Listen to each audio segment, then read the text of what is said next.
Au nom du Père et du Fils et du Saint-Esprit, le Seigneur soit avec vous. Les enfants, mes chers amis, aujourd'hui je voudrais vous parler de la Pentecôte, et qui est une solennité importante pour nous les chrétiens.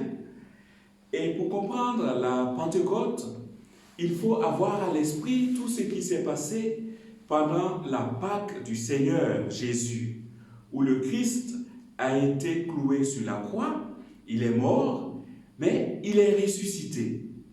Et après sa résurrection, il est apparu donc à ses disciples et il leur a promis l'Esprit Saint. Et il a dit, je vais vous envoyer l'Esprit Saint qui sera votre défenseur et qui va vous révéler la vérité tout entière et qui va vous aider donc à témoigner de moi. Eh bien, la Pentecôte, ce n'est rien d'autre que la venue de l'Esprit Saint. Mais pour comprendre l'importance de la venue de l'Esprit Saint, il faut se rendre compte que après la passion de Jésus, les disciples avaient peur. Ils avaient peur et ils se sont enfermés dans une grande salle par peur d'être persécutés, par peur d'être poursuivis. Et finalement, ils étaient donc comme atterrés chez eux. Et pendant qu'ils étaient dans cette grande salle qu'on appelle le Cénacle, toute porte close, par peur, le jour de la Pentecôte, c'est-à-dire 50 jours après la Pâque, on vit se déposer sur chacun d'eux comme des lames de feu, et chacun d'eux, dès lors, est sorti. Et ils ont commencé à parler dans toutes les langues de ce qui s'était passé à propos de Jésus-Christ et à annoncer qu'il est désormais vivant et qu'il est actuellement le Fils que le Seigneur nous envoie, le Messie que le Seigneur nous envoie. Et ça tombait bien parce qu'à Jérusalem, il y avait des gens qui étaient venus en pèlerinage et qui venaient de partout. Et ces gens-là venaient vraiment pour refaire leur lien avec Dieu. Par exemple, on dit qu'ils viennent de Parthe, de Mède, des Élamites, ou de la Mésopotamie, ou de Judée, ou de Cappadoce. Il y a encore de la Pamphylie, de l'Égypte, etc. Vous voyez qu'ils viennent de tout le monde entier.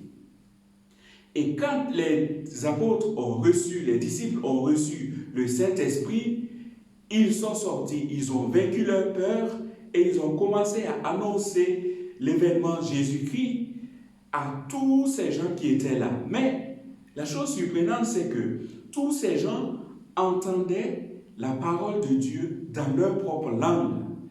Et ils s'étonnaient en se disant, mais ces gens-là, on les connaît. Comment se fait-il qu'ils parlent dans notre langue? Tout cela, c'était le fait de l'Esprit Saint. Alors, dans l'événement de la Pentecôte, nous devons retenir deux choses importantes. La première chose, c'est la naissance de l'Église. L'Église qui est ce peuple de Dieu, ce peuple où tout le monde est appelé à devenir enfant de Dieu par la foi que nous avons en Jésus-Christ. La deuxième chose, c'est la mission. L'Esprit Saint est le signe de cette mission qui se dépose sur chacun des disciples sous forme de lame de feu et qui va désormais l'éclairer et l'aider à vaincre sa peur pour annoncer l'évangile, pour annoncer la bonne nouvelle partout.